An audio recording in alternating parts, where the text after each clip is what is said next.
Welcome to Picks with the Professor, the show where a real statistics professor and his friends give you sports betting tips.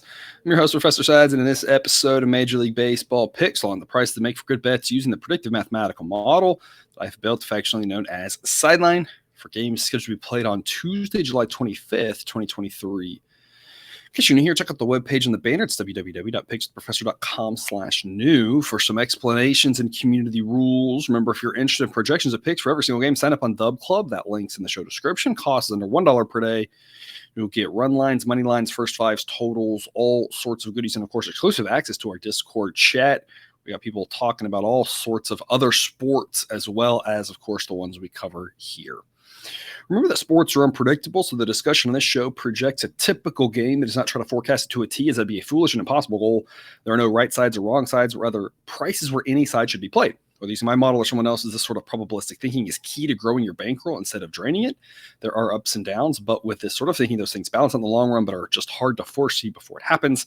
In other words, please understand that good and bad variance will occur, so the long-run profitability has been proven. Winning every single day is an impossible reality for any gambler. Jake, we lamented yesterday these situations where sometimes, a team gets blown out. And of course, we ended up with 3 down to the wire 1-run games. One of them decided on a walk-off. One of them, the road team, the 2 of them decided on a walk-off, I guess. And then the other one, the road team won. So it's impossible for them to have walked it off. I feel like we were all around everything yesterday, and that's just kind of how it's felt as of late, where it's like we're all around it and just can't get much to show for it. That's going to turn. I feel like the process is right there. It's been proven in the long run. It's just last night, I feel like kind of describes the last 2 weeks where we talked about the Reds first. We like the picks the night before. So the first 5 markets aren't out yet. And so at that point, we weren't able to make the official pick, but talked about the Reds' first 5. That, of course, hits. We talked about the Rangers over. That hits with ease. We were all around it and just kind of on the wrong side of a couple of walk-offs. Jake, you got some magic dust you can sprinkle, and we can turn that around, get the 1-run victories today, maybe? Well, I've been trying to find it. I can't find it at the moment. Obviously got to listen to what I say too. I should have jumped all over that Texas Rangers over, because that was over by the 3rd inning. Second inning. Yeah, I think it was 4. I think it was 4-4 by the second, which meant it guaranteed us to get to the 9th run by that point. Yeah, and I think by the 3rd, it had gotten over even more. It's sometimes tough, right? When you say a lot of things and you think through it and whatnot, and then you got to make one decision or whatever, and it's the constant thing we talk about, right?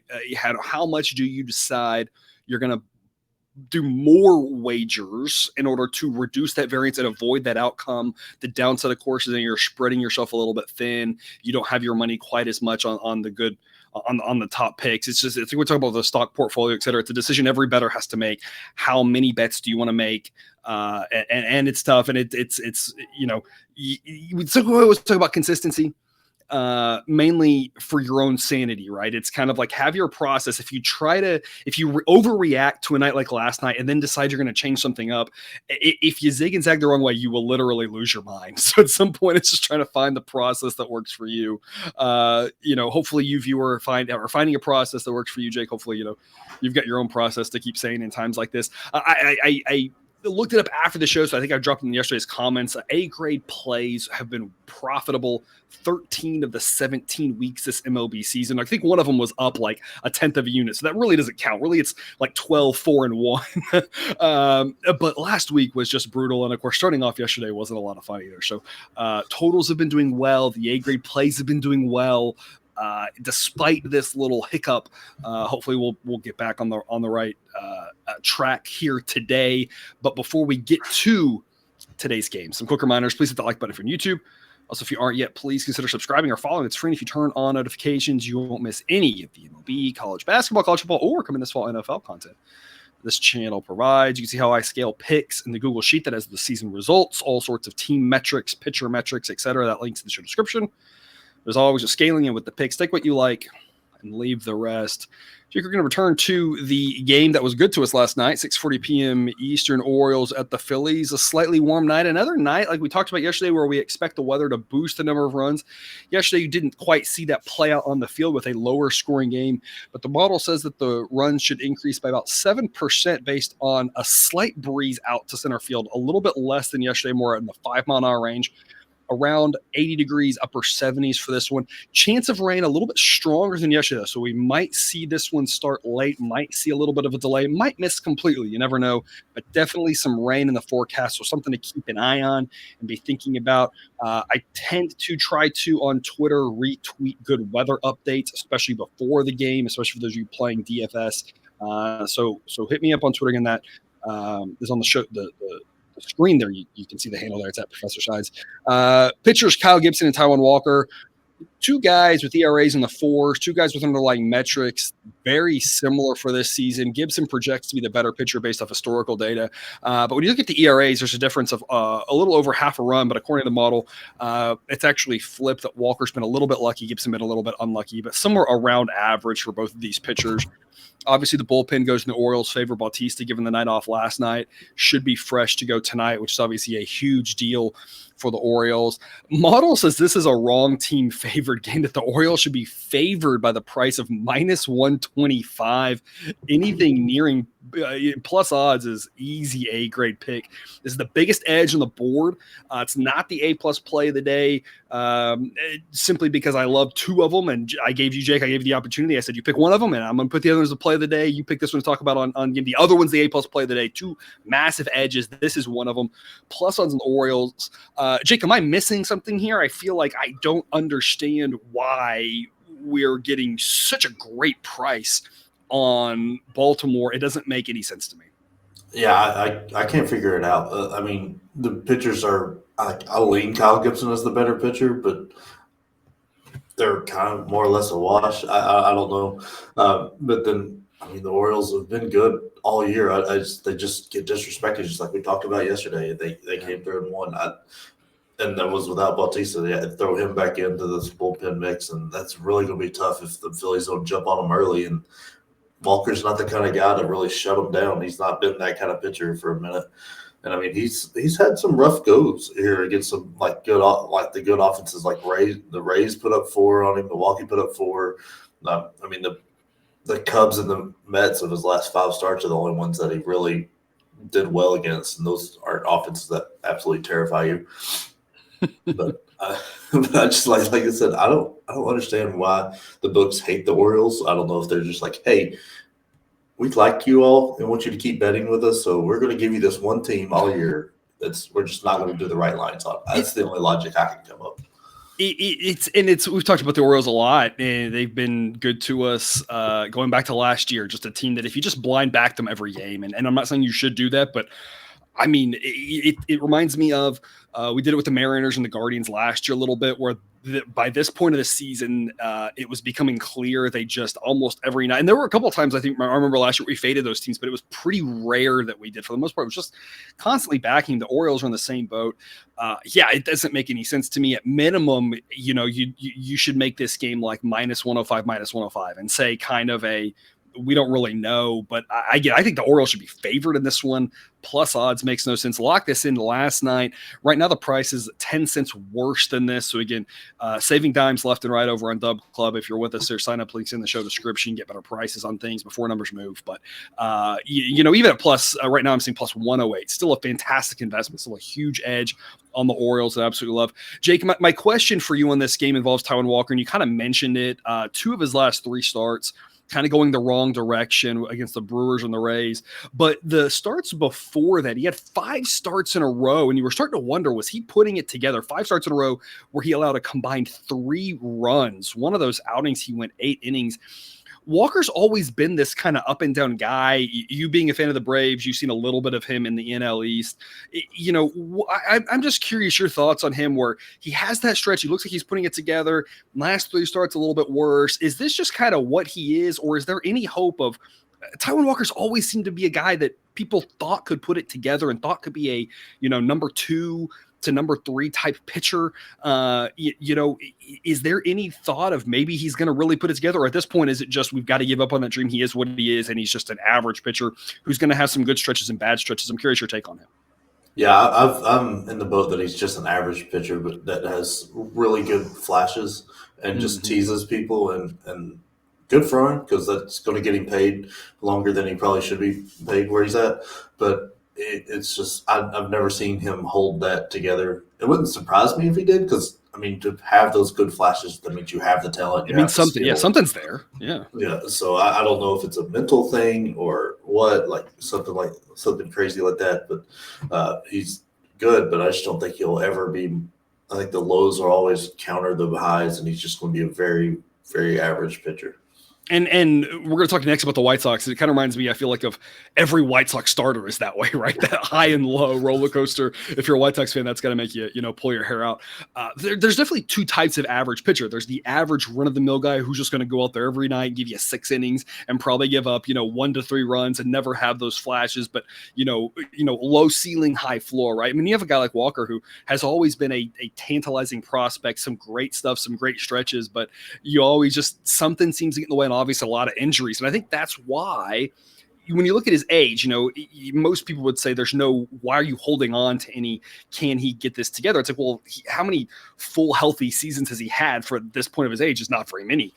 But I like I said, I looked at those starts, those 5 in a row, and you're thinking, oh gosh, like, is he actually going to be what a team like the Phillies need? They need something to really turn this season around. Very disappointing coming off of last year.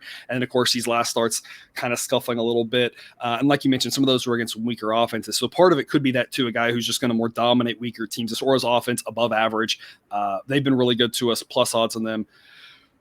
At some point we just got to stop. Because it's like the Mariners and the Guardians last year. You just stop questioning it. You just take it, move on. It's not going to win every single night, but the Orioles have been a fantastic team to back this year. And tonight, seems like no different. We're probably going to be in the Orioles the next day too, right? Just because that's the way this seems to go. Yeah. I mean, I don't see it not being on the Orioles. Right. 8:10 p.m. Eastern. Cubs and the White Sox, little rivalry here, of course, in Chicago. We're going to have Kyle Hendricks and Michael Kopech in this one. Hendricks, 3.38 ERA. Underlying metrics suggest it should be in the mid-4s. A pitcher who's definitely due for some regression, but I'd say the exact same thing about Michael Kopech. 4.29 ERA. Underlying metrics suggest it should be in the low 5s. Kopech is a guy who so much potential, but too many walks, too many pitches, doesn't go deep enough. And we'll talk a little bit more about him later on, but definitely an edge to the Cubs in the starting pitcher department. Bullpen-wise, I think the White Sox bullpen is still the one thing that's kind of hanging on to them as good.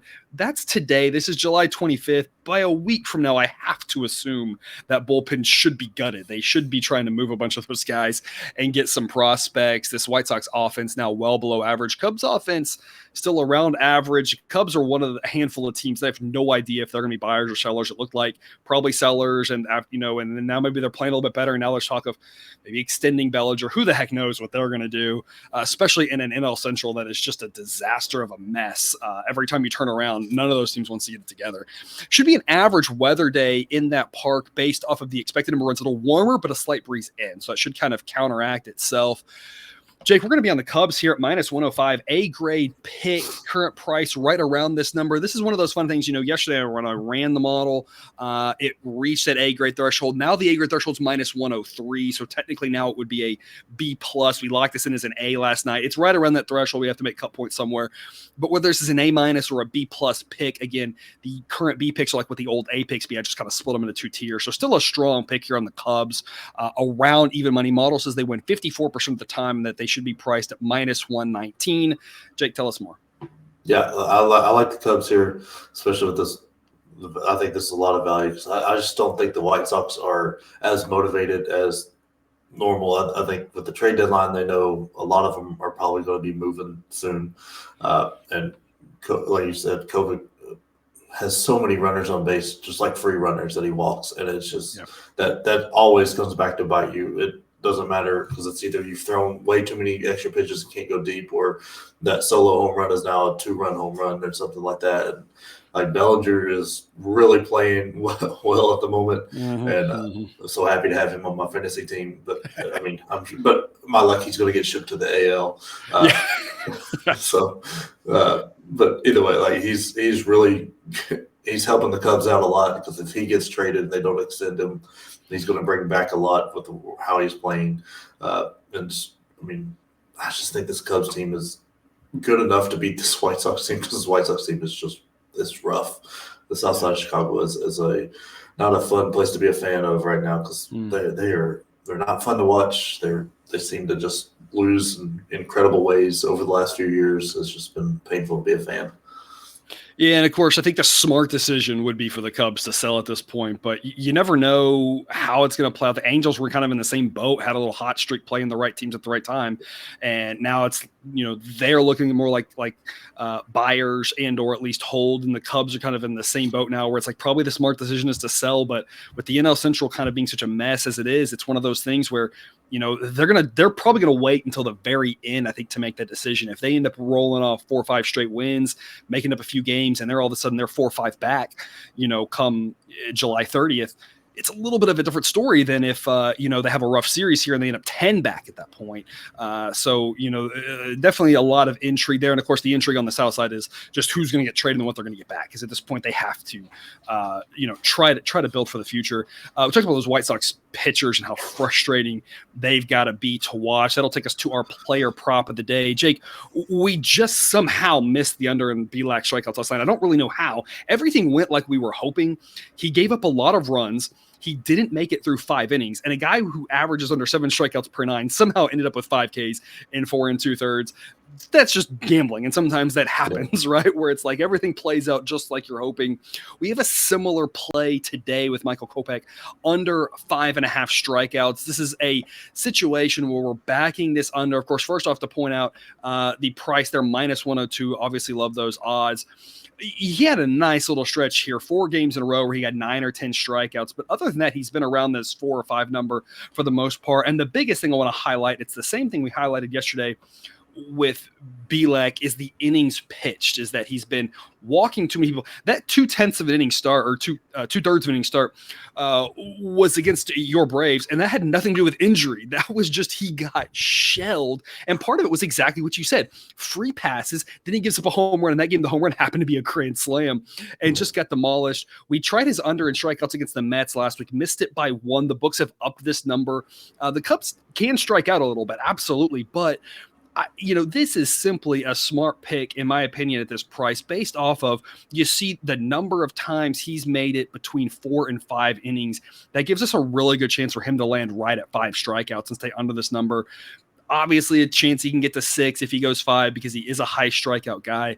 But with what we've seen from him, he is just all over the map. Those walks drive his pitch count up, and that just makes it tough to get to strikeouts. I think there's a little bit of value in this number because Kopech's kind of that tantalizing high strikeout guy, and so people the books know that people are going to want to bet his over, so they kind of adjust that line and the odds appropriately. But with how few, if he can ever put it together and stop walking people, this is a guy who's gonna get 9, 10 strikeouts a game, but that doesn't happen. He had that 4-game stretch where he was able to put it together, but that's not the Michael Kopech we've seen. Jake, you have anything to add here on Kopech under 5.5 strikeouts, near even money? Yeah, no, I like it. I like the play. The Cubs aren't that big of a strikeout team. They've been that's one of the reasons their offense has been playing better. They haven't been striking out as much recently. And Kopech, man, I think he would benefit so much from being traded. Because I think a new area, like a new catcher, a new pitching coach, might solve that walking issue he's got. But I just really think it's a smooth play.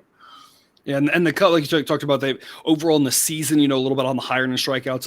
I haven't looked at the trends. So if the trends are going in the right direction, then that's good news. The Cubs have been a team that's been up and down all season, and that can be thing that really boosts the offense, right? If they are able to cut down on the strikeouts, And the other thing too, of course, with a guy like Kopech is the Cubs. They know the game plan. The game plan is foul pitches off, stay alive.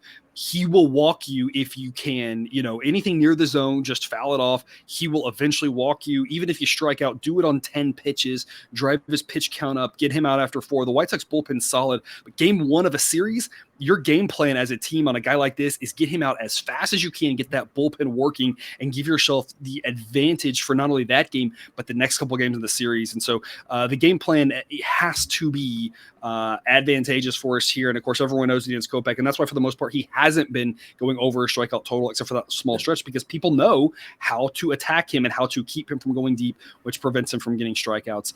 Under 5.5 here is our prop of the day. If you want to take advantage of what I was just showing there on the screen at Outlier.bet, you can do so with a 7-day free trial, signing up at Outlier.bet/professor. Outlier integrates seamlessly with the big 4 domestic sports books, allowing you to shop for the best prices on all sorts of props. I only talk about the pitcher props, but they've got all sorts of hitter props and over-under on your triples. I don't know, whatever you want. They've got all sorts of great information over there with all sorts of good data. Again, check them out. The free trial at Outlier.bet/professor. That link's also in the show description. And if you aren't already playing daily fantasy, you can check out Thrive Fantasy. It's a partner of Picks with the Professor. Pick an entire lineup of players and enter a contest against 1, 2, 5, 10 other people.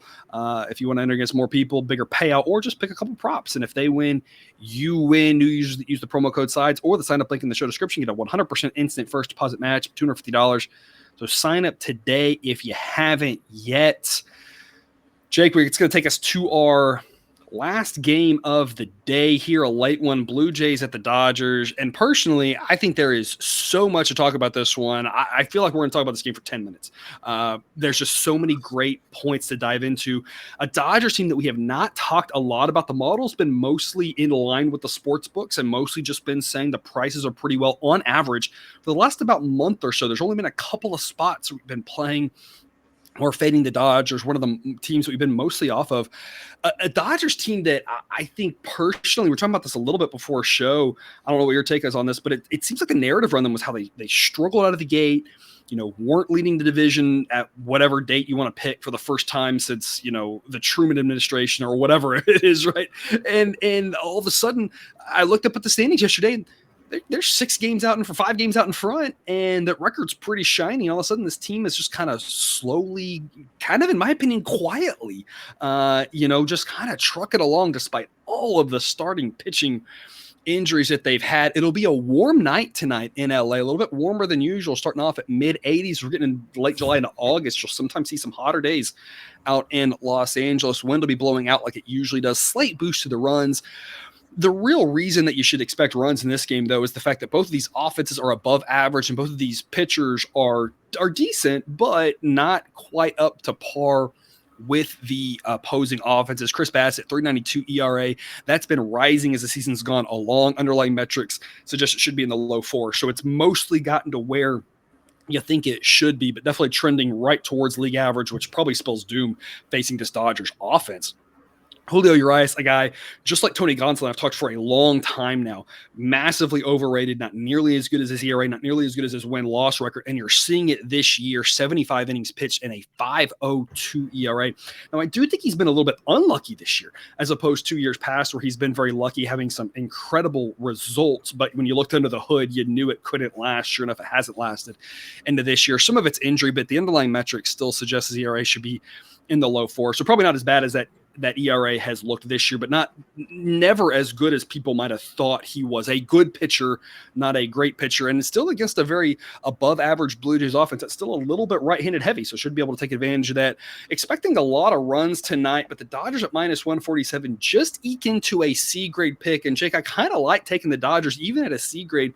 We haven't backed the Dodgers a lot, so this is one of those situations where I always talk about Cousin Jared. Is always a guy who's just knows the model and pays attention to this stuff more, I think, than you and I do, and can look at it and say, well, we never back this team. The model likes this team. Maybe this is a situation. Model never likes backing Urias. Maybe this is a situation where he could back him. And so this is one that the model doesn't have a great edge, but when you know how the model's been treating the Dodgers and Urias both, you have to think maybe there's a little more value than the model thinks here at a price like this. Just ekes into some value. Model says the Dodgers win win about 60% of the time. If it gets under minus 140, that would get it to a B grade. I'm also liking this over 9. Model projects 10.1 runs. Again, these offenses are just really good, and I'm just not sure these pitchers are both good. I mean, they're both solid above average pitchers, but these offenses should be able to take advantage again on what's going to start out at least as a warm night in Los Angeles. Jake, you got a lot of points to talk about there.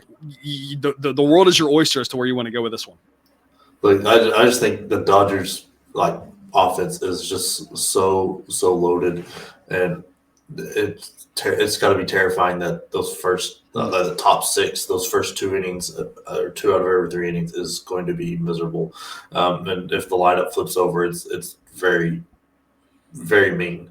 And I mean, the Blue Jays have a very good offense too, and these pitchers are good, but not good enough to shut either of these offenses down. So I think there'll be a ton of runs, and I just trust the Dodgers offense to show up more. I think they can do it in more ways. They can absolutely beat you with power, and then with guys like Freeman and Betts and stuff, they can also just pass the baton around and have a huge rally and put up crazy numbers.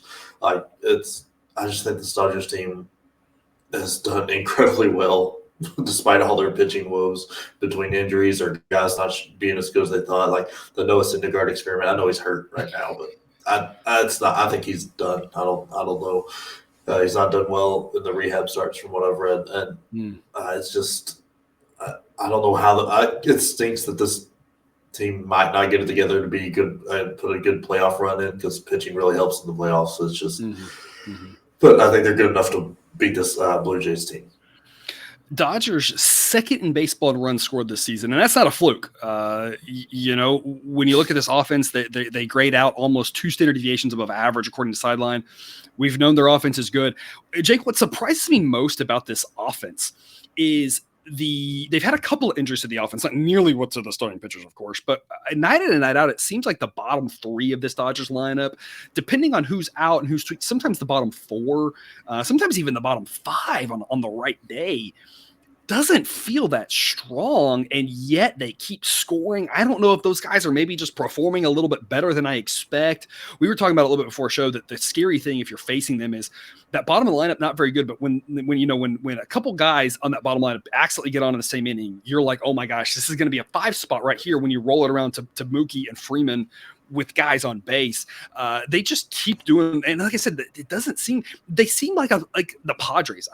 They seem very similar, very top heavy, some great names at the top of that lineup, weaker at the bottom, and yet the Padres offense just scuffling, not just because of the park, and the Padres just a disappointment. This Dodgers offense has been the reason 100% that they're in first place, because the pitching was supposed to also be incredible as well. And I think it is if they can ever get healthy. But, again, Walker Buehler out, Dustin May out. For now, Clayton Kershaw out. Urias has been bad and out. Gonsolin's been bad and out. Literally every starting pitcher has been, Syndergaard, every starting pitcher has been hurt and or bad. Kershaw, it's been Kershaw in the offense, and now Kershaw's out, right? So it's like this offense is doing what it needs to do. And like I said, you look at the names, and like I said, it doesn't seem drastically different in the Padres, but my goodness, the results are so different. I can't explain why. I don't know if you can. No, I just think that's baseball. And it's one of those things, like it kind of feels psychological, right, between the 2 teams. Like a couple things go bad, and then it just becomes contagious on the Padres, and things still go well on the Dodgers, and it becomes contagious. That's the only thing I would even think. But I am not a psychologist by any stretch. So. Yeah. And baseball's long been assessed as a mental game, right? There's the Yogi Berra quotes to go on that one. And it's fascinating in human psychology and sport in general, up seasons, down seasons, and how that plays out. But yeah, it's like the Padres just can't get it going for them. And when one thing comes through, the other one falls apart. The Dodgers, as should have been the season the Dodgers can't win the division because of all those pitching injuries. And yet this offense has been carrying them. That's part of the reason why we like the over, part of the reason why we like the Dodgers. And again, only a C grade value, but again, I think a pretty smart pick based off of knowing how the model treats them. And Urias, again, still standing by, not as good as he was in years past, but definitely better than that ERA would indicate for this season. Jake, that's our 3 games for today. Do you have any parting words for the viewer for their Tuesday? No, need today to be a lot better than yesterday because yesterday was mean with the 1-run games. Like either blow me out or let me win. I don't want the in between. And it's funny you mentioned that. We've talked about Mondays, continuing to struggle with Mondays. And yet last night there was a moment in time last night where I thought, I don't really think there's anything to the Mondays. I think it's the short slate, and the short slate just creates more variance, and the variance hasn't gone our way on Mondays. That happens. I don't think there's anything magical about Mondays. The model isn't just bad on Mondays. That would be kind of absurd and doesn't make a ton of sense, right? There was a moment last night.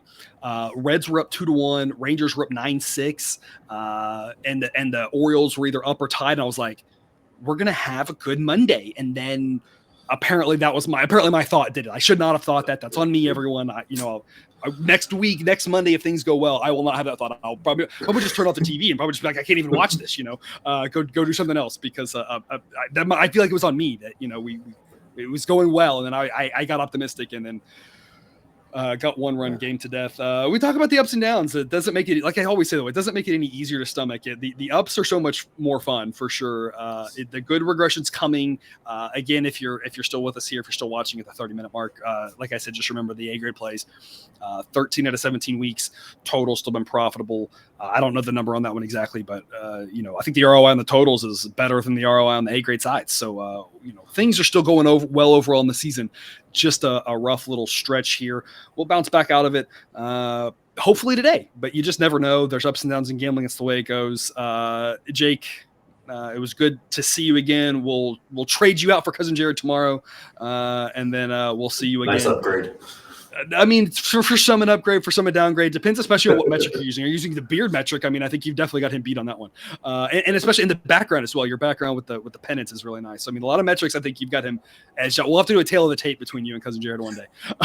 But that's all we've got for this episode of Pigs with the Professor. Don't forget to subscribe so you can control the sports betting content provided on this channel. Drop right into your feed. I'll be back again tomorrow with more sports betting tips. But until then, as always, best of luck.